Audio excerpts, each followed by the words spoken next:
Hello' দোস্তু, welcome back to my first channel Udipta's blog. আজি মই আপোনালোকক 5টা আচৰিত ধৰণৰ ফেক্ট ক'ব বিচাৰিছোঁ। ভিডিঅ'টো আৰম্ভ কৰাৰ আগতে মই আপোনালোকক কথা ক'ব বিচাৰিছোঁ যে আপোনালোকে ভিডিঅ'টো সম্পূৰ্ণৰূপে চাব, যাতে সকলো কথা আপোনালোকে ভালদৰে বুজি পায়। তো বলক ভিডিঅ'টো আৰম্ভ কৰোঁ।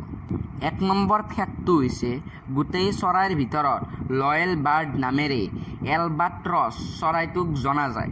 এই চৰাইটো বেছি পৰিমাণে দক্ষিণ সাগৰ আৰু উত্তৰ মহাসাগৰৰ পিনে দেখা যায় বা পোৱা যায়। 2 নম্বৰ ফেক্টটো হৈছে ইংলিছত অহাকালিক আমি সকলোৱে টুমৰো বুলি কওঁ আৰু অহাকালিৰ পিছৰ দিনটোক দি ডে আফটাৰ টুমৰো বুলি কওঁ, কিন্তু আচলতে ইয়াক অভাৰমৰো বুলিহে কয়।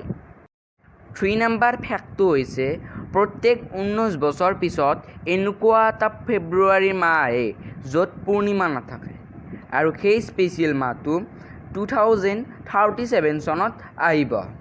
4 নম্বৰ ফেক্ট হৈছে আপোনালোকে যদি হেল্ডি হৈ থাকিব বিচাৰে তেনেহ'লে সদায় মৰ্ণিং ৱাক, ইভিনিং ৱাক বা এনেও খোজ কাঢ়োঁতে নিজৰ হাত দুখন যিমান পাৰে কমকৈ লৰাবলৈ চেষ্টা কৰিব। 5 নম্বৰ ফেক্ট অৰ্থাৎ অন্তিমটো ফেক্ট আৰু এই ভিডিঅ'টোৰ আটাইতকৈ ৰহস্যজনক ফেক্ট হৈছে এজন মানুহৰ মৃত্যু হোৱাৰ পিছত তেওঁৰ ব্ৰেইনটোৱে 7 মিনিট এক্টিভ হৈ থাকে আৰু জীৱনৰ সকলো স্মৃতি এবাৰ সপোনৰ দৰে দেখা পায়। কিমান আচৰিত কথা আপোনালোকে কেতিয়াবা ভাবিছিলনে? ভিডিঅ'টো যদি চাই ভাল লাগিছে তেনেহ'লে ভিডিঅ'টো লাইক কৰিব, শ্বেয়াৰ কৰিব আৰু মোৰ চেনেলটো ছাবস্ক্ৰাইব কৰি কাষত থকা বেল আইকনটো প্ৰেছ কৰিবলৈ নাপাহৰিব, যাতে মই কিবা নতুন ভিডিঅ' আপলোড দিয়াৰ লগে লগে আপোনালোকে পোনপ্ৰথমতে ন'টিফিকেশ্যন পায়। ধন্যবাদ, লগ পাম নেক্সট ভিডিঅ'ত।